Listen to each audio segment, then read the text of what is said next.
You. What are you doing here? No? You should get out of here. This place is bad news. Pardon me.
It is quite peculiar, the happenings I've been made to witness for my supernatural longevity. I am thinking of one unfortunate phenomenon in particular, of unique interest to my station, both as a professional and as a sufferer of this vampiric condition. It seems the stream of time has begun to erode the moorings of my chosen course of study, for the methodologies that gave birth to psychology are slowly disappearing. I find myself in an era that overlooks the physical component of psychological pathology time and again in favor of the sophistic practices of Freud. Phrenology, dactopintilism, and the rest of the old guard has fallen by the wayside, its champions all silenced in death, with my unique exception. Would that I could make my voice heard again, although it may be suspicious should I return to popular medical discourse 50 years after my apparent death. No, better that I continue my studies into the psychoses in secret. One day, may I hold up my own cure as validation of the methods. I am confident no cure for my condition, or that of my beloved wife, lies within our figurative minds, waiting to be unlocked by the correct combination of memories recovered from our childhoods. And I'm most certain it has nothing to do with the relationship between myself, my parents, and my genitals. Sorry, Sigmund, but I choose to stay my course. In time, too, may your star fade and disappear.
Another unfortunate casualty to tide of time, insane asylums. I lament their loss not only as brokerage houses for the breadth and depth of human psychoses, but also I shall mourn the disappearance of that peculiar environment present only in an insane asylum. That palpable atmosphere of blistered brains and churning bowels, the odoriferous melange of freely flowing bodily humours, that gently rolling cacophony of distant sobs and screams, the muttered cursing at perceived enemies, and the blissful gurgling of the lobotomized, like a newborn babe discovering the sky. I shall still find test subjects as surely as I find bloody sustenance in the night, but this climate, I fear, may never be replicated.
Often I reflect with great regret on the missed opportunity that was my infector. Had I been conscious after the attack, I could have stopped the orderlies from locking her in the roaming pen. What I would give for just one interview, a few simple questions of the plague-ridden woman who met her end that dawn. Of course, there is no guarantee she would have been any more helpful than my current crop of test subjects, mewling wretches. Few could be called enthusiastic.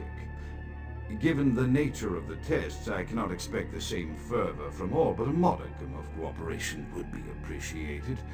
Animals. The one called John went so far as to gnaw off his arm and escape into the floorboards like some feral rodent. I still hear him scurrying about at night. He must be making an atrocious mess.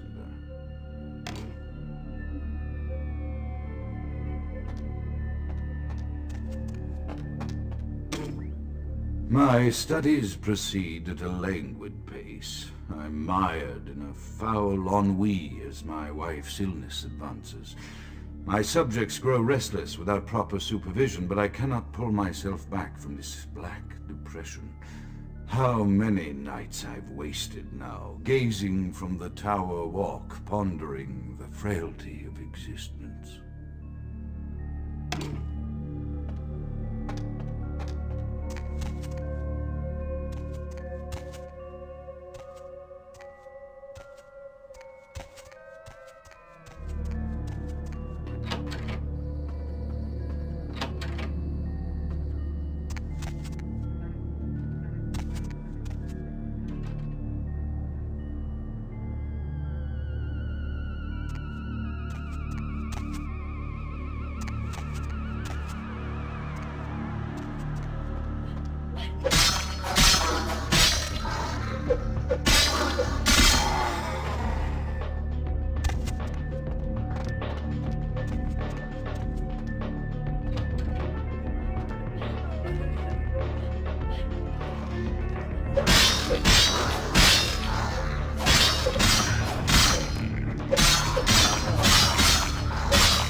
After decades of solitary study into this affliction, I have learned that it is by no means mine alone.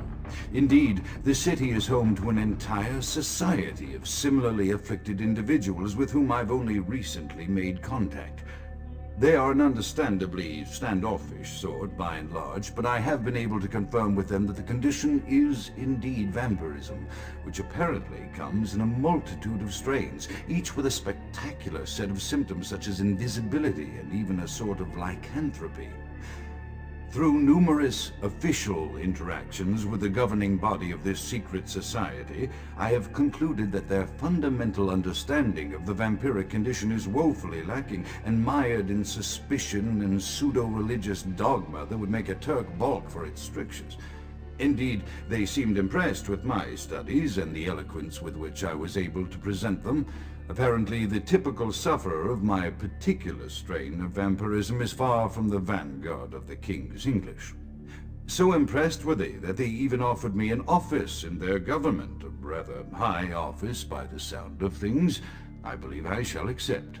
If nothing else, it should provide a lofty vantage point from which to observe the breadth and epidemiology of the affliction so that I may move more expeditiously toward a cure.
I have accepted the role of Primogen for Clan Malkavian, the dreadfully winsome label applied to the particular strain of vampirism I suffer, so named for some supposed vampire father figure of old, more poppycock grown from a backward culture that seems interminably drawn to children's tales and the fiction of Victorian romance when it should concern itself with the science behind their suffering.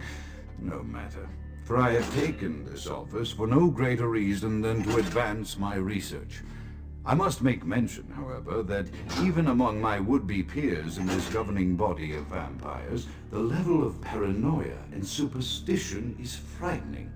Their intelligence is not the question, oh, indeed. As they courted me for this appointment, I had to suspect that their overtures were hand-tailored to what must be my obvious infatuation with reason, for the devil would do well to have such honey-tongued tempters. Even so, I could not help but notice the dressing of language these vampire leaders chose for their siren song. Whether it is born of habit, from addressing their unwashed, ill-educated subjects, or from their own deep-seated beliefs, their linguistic flourishes belie a faith in superstition over the providence of empirical reason that must be an all-pervasive theme in this society of darkest night. Damn it all, now I'm doing it too.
The voices have increased in frequency and direction of late.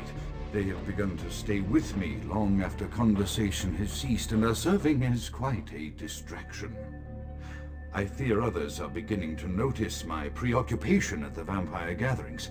I am thinking again of the particular vampire of whom I spoke previously, who I dare not name for my growing fear.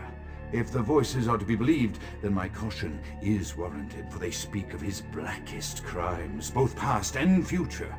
More than once I have seen the suspicion in his eyes and heard the distrust in his voice when speaking with me. The fear must register on my face, as it is all I can do in these moments to keep from crying out in chorus with the voices.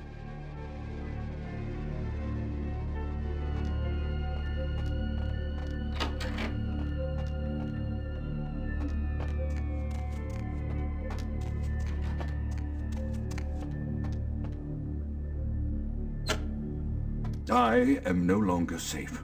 I know it. The voices have proven themselves authentic, and I have withdrawn from the Vampire Society entirely. My absence will no doubt draw attention, but I could no longer hold my fragile composure around the ravenous eyes of my vampire peers, especially not around him. The voices compelled me to make what I fear is a Faustian bargain, but I had to, for their demands are constant and merciless. I have secluded myself within the mansion. I know he will strike out at me. He will go to any length to achieve his ambitions, and he knows that I know. I have taken precautions to protect my beloved wife. The cure will have to wait until our immediate safety is guaranteed. The mansion was constructed with security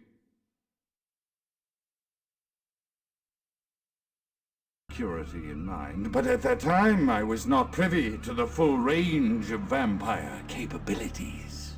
The voices echo in the twisted corridors of my psyche, dark whisperings of a macabre and formless menace, the approach of which portends an end to all of this.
By the flames!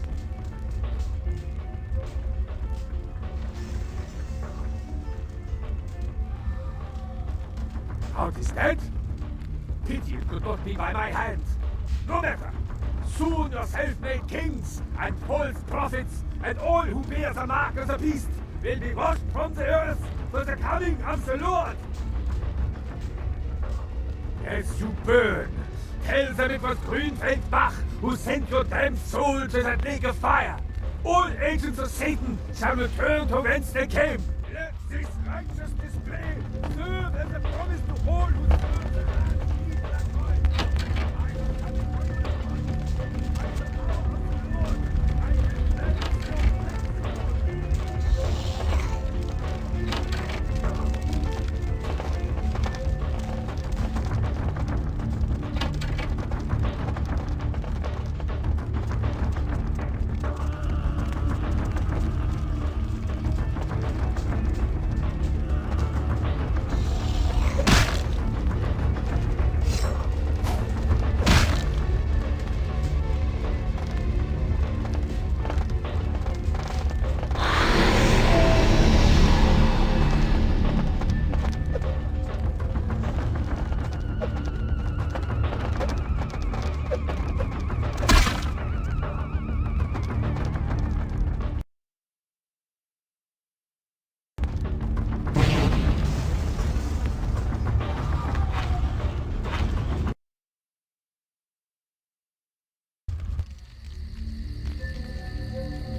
Evening there.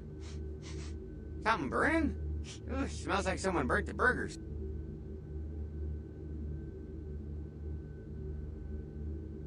Sure, I'll open her up for you. Jeez, I could go for one of them double-spaced burgers.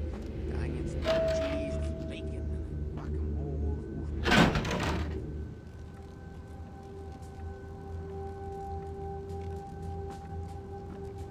The Primogens still haven't been contacted by Grout. I thought I made it clear that you are not supposed to come back until we had heard from him. Grout's dead? What?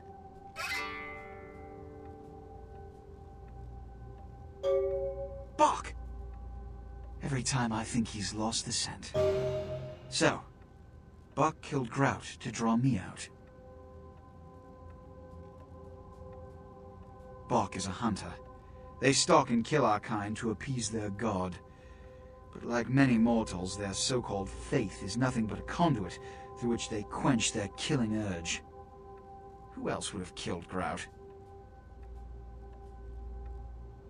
Look at me. Are you sure it was Nines Rodriguez? Because if it was, the consequences... Do you know where this might lead? Do you really have any idea?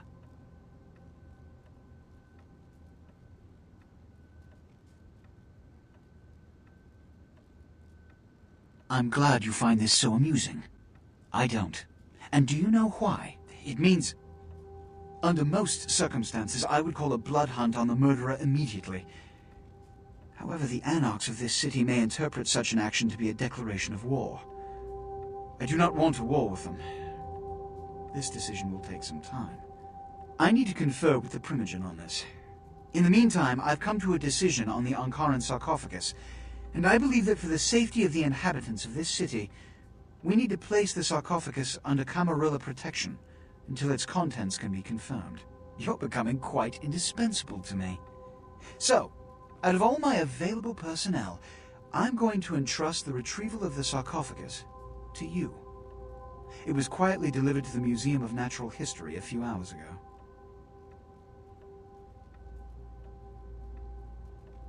The manifest from the Dane shows there was a small box from the same dig on board, but it was listed as missing.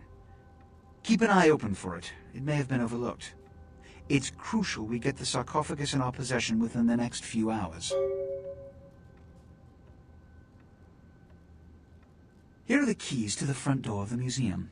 The sarcophagus should be in an examination room of some sort.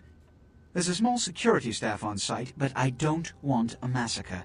Mortals are just as easy to deceive as they are to kill.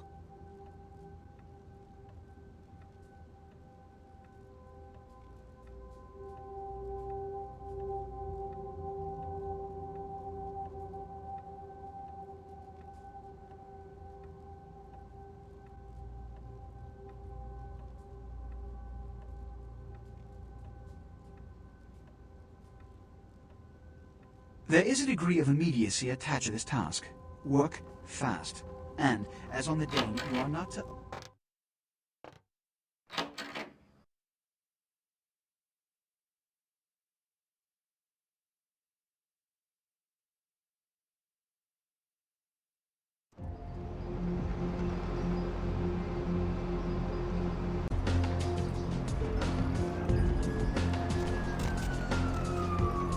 Where to?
right there.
I can't understand why someone would go through the trouble of stealing a box with a very ancient corpse. This city's not that dull.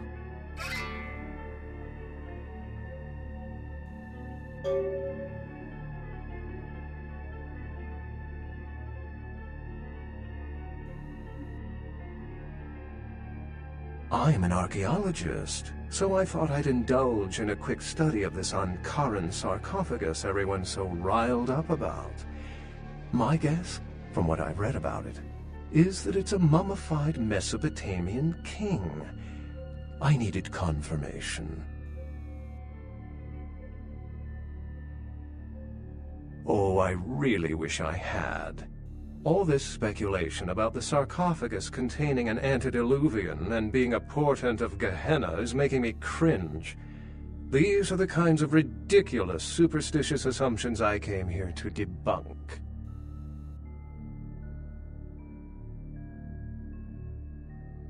Armageddon, doomsday, the end of all kindred. It's a common facet of most mythologies. Fear that the world will end.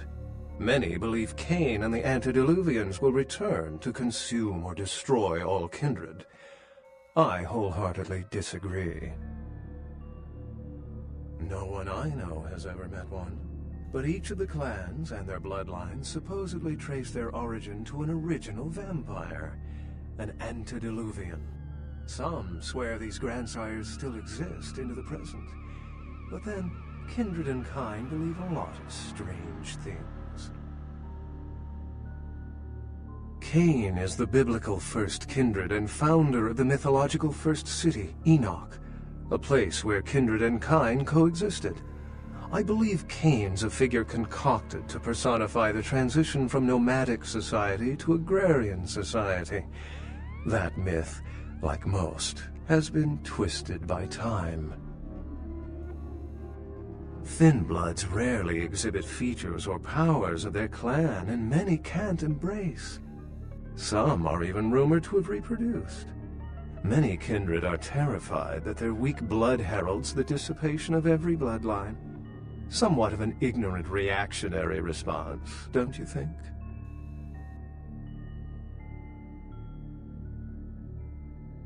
What prophecy doesn't have vague apocryphal signs? Let's see. The usual ones cited are the appearance of thin bloods, Cain sightings, doom, gloom, that route. As I said, many cultures have the fear of some form of apocalypse. Kindred believed in these stories when they were human, and naturally carried them over into kindred myth. But it doesn't take a supernatural act to cause widespread destruction. Humans and kindred are just as capable of managing their own destruction as a deity. A self-realized Gehenna warrants more vigilance than a god-induced one, don't you agree?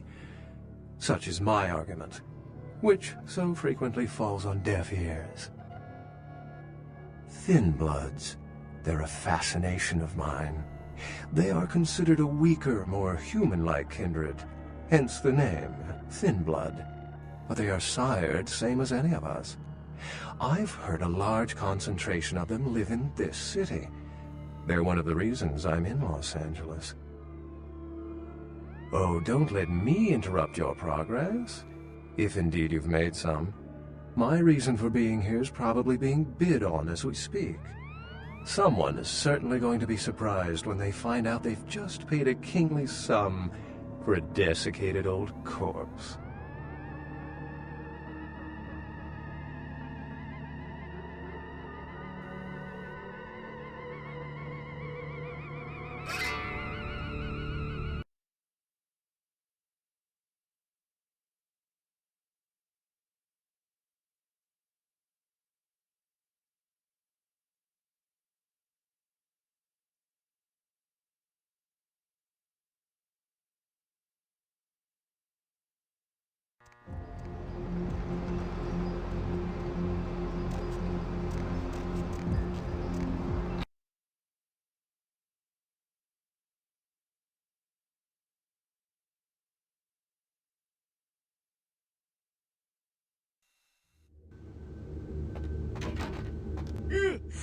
Oh, excuse me, starting to doze off there.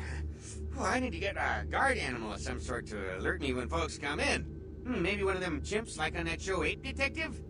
Oh, that monkey always gets his man. Say, Fruit Pie, if you're still up and about in a few hours, why don't you stop by at the end of my shift and I'll treat you to breakfast, huh? Endless stack of flapjacks, little boysenberry syrup, your security teddy bear.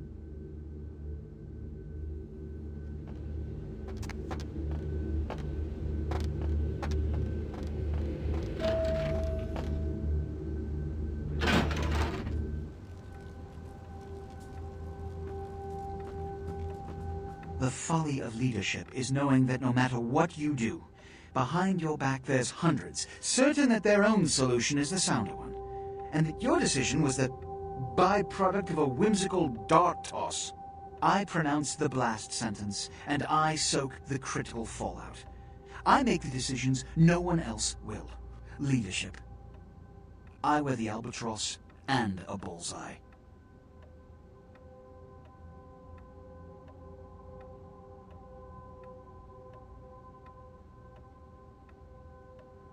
Then you can join the crows on the fence after we're done here. The blood hunt on Nines Rodriguez for the murder of Alistair Grout will be called. Rodriguez's execution is only a matter of time. I have lit the fuse. If a war ignites, it's my head they will sharpen the pikes for. At least I can rest easy in knowing that you, my most promising attendant, has relieved me of one encumbrance tonight.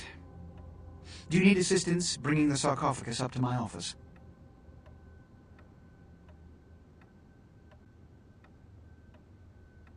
Stolen?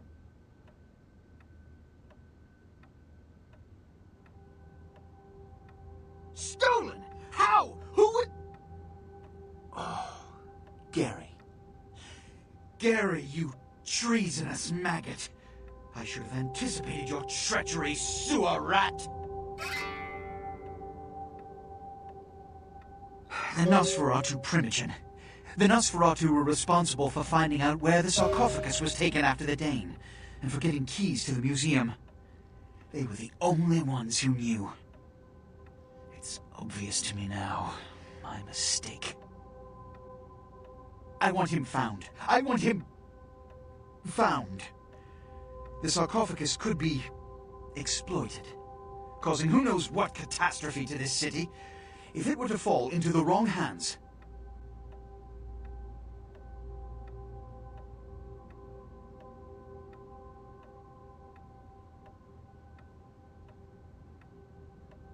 You will find the sarcophagus, because I already entrusted its retrieval to you before. And you failed to bring it back, did you not? The Nosferatu lurk in the filth below the streets of Hollywood, but not even I know just where they hide. Hollywood is, unfortunately, lacking in any Camarilla loyalties. Hollywood's Baron is an anarch named Isaac. Isaac's more civil than the anarchs downtown, but nonetheless, he wears his mistrust of me on his sleeve. He may know how to contact the Nosferatu. Find Gary and get him to talk.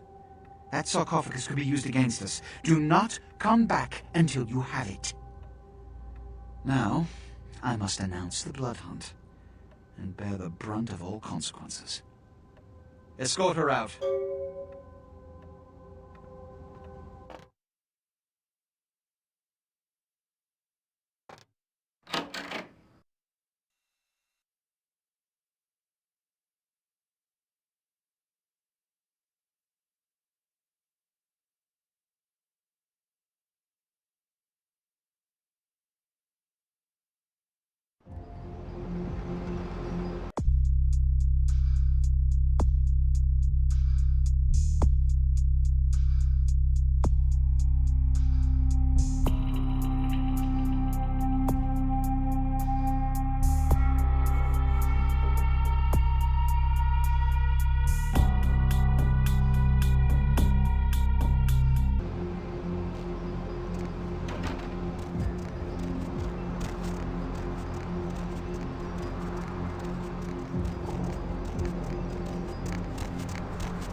Yes. Yes, this is genuine and of use to me. There is something resonating from it. A whisper.